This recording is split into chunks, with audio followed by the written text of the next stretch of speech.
दोस्तों मेरे चैनल में आपका स्वागत है। दोस्तों आज के इस वीडियो में मैं आप लोग को बताने वाला हूं कि यहां पर लीगल नोटिस भेजने से कुछ फायदा होता है या फिर नहीं होता है। यह जो सवाल है काफी जमीनी स्तर का सवाल है। यह सवाल हर कॉमन मैन के मन में उठता है। अगर आपने किसी को उधार पैसा दिया है, वह पैसा नहीं लौटा रहा है, आप किसी वकील के पास जाते हैं, वह वकील आपको लीगल नोटिस भेजने का सलाह देता है, या फिर आपको कोई चेक दिया, वह चेक बाउंस हो गया तो फिर आपका वकील लीगल नोटिस भेजने का बात कहता है, या फिर आपकी पत्नी आपको छोड़कर मैके जाकर रहने लगती है, वो वापस नहीं आती है, आप वकील के पास जाते हैं तो वकील कोर्ट में जाने का बात नहीं कहता है, बल्कि आप अपने पत्नी को यहाँ पर लीगल नोटिस भेजिए। तो फिर आपके मन में यह सवाल आता है कि मैं जब लीगल नोटिस भेजूंगा तो वकील यहाँ पर फी चार्ज करेंगे, पैसा भी लगेगा, और फिर मेरा प्रॉब्लम सॉर्ट आउट होगा या फिर नहीं होगा। तो आज के इस वीडियो में मैं इसी चीज को बताने वाला हूँ।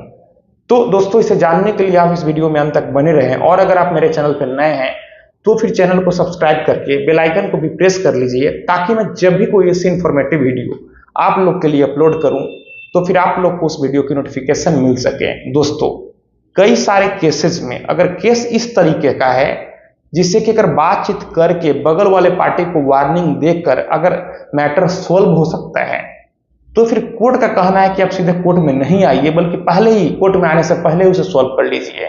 उदाहरण के तौर पर अगर आपको कोई चेक देता है, वह चेक बाउंस हो जाता है, लेकिन अगर आप उसे लीगल नोटिस के माध्यम से जानकारी देते हैं कि ऐसा ऐसा बात है, तो अगर वही जानकर वह फिर से दूसरा चेक इशू कर दे, तो फिर अगर आप कोर्ट में कल को जाएंगे तो आपका पैसा समय सब बर्बाद होगा, कोर्ट का भी समय बर्बाद होगा।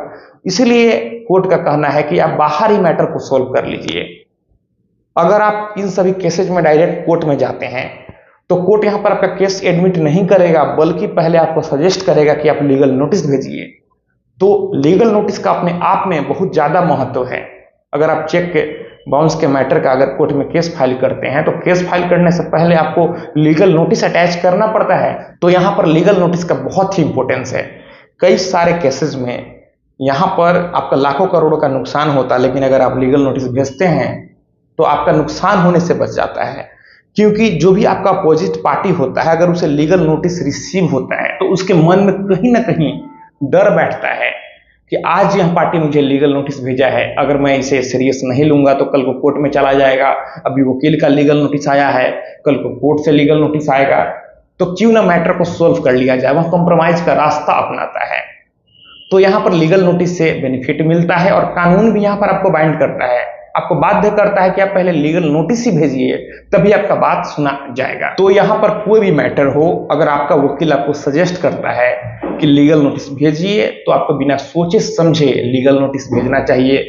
आप कहीं पर काम ही किए हैं, आपका मालिक आपको पैसा नहीं दे रहा है, तो इस केस में भी लीगल नोटिस पहले भेजना जरूरी है। तो दोस्तों मैं आशा करता हूं आपको वीडियो पसंद आई होगी। अगर मन में कोई भी सवाल है तो आप नीचे कमेंट बॉक्स में कमेंट करें, और अगर आप हमसे सीधे जुड़ना चाहते हैं, फोन से बात करना चाहते हैं, मन में कोई भी सवाल है, तो फिर आप हमें इंस्टाग्राम पर फॉलो करें। मेरा इंस्टाग्राम पर यूजर नेम है Pritesh1584। आप हमें यहाँ फॉलो करें, मैसेज करें, और अगर फोन से बात करना है तो फिर इंस्टाग्राम पर ही मैसेज करके अपॉइंटमेंट बुक कर लें। तो दोस्तों हम लोग मिलते हैं अगले वीडियो में एक नए टॉपिक के साथ। तब तक आप अपना और अपने परिवार का ख्याल रखें।